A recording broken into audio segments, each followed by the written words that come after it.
For so many years, I put myself last. I poured my love into everyone else while quietly losing myself. I thought putting others first meant love, but really I was disappearing. One day I realized I couldn't keep living like that. I was sick, tired, and trapped in a body that didn't feel like mine anymore. I had to make a choice. Keep shrinking inside or finally choose me.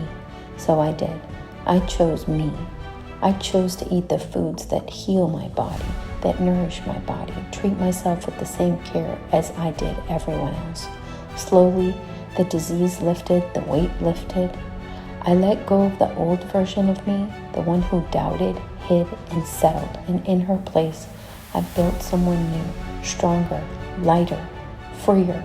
Now, when I look in the mirror, I see someone I fought for, someone who is thriving in life. I stepped into my future. The best part, I finally put myself first. If you're waiting for a sign, this is it. You are worth it. You can do it. You will do it. Your moment is now.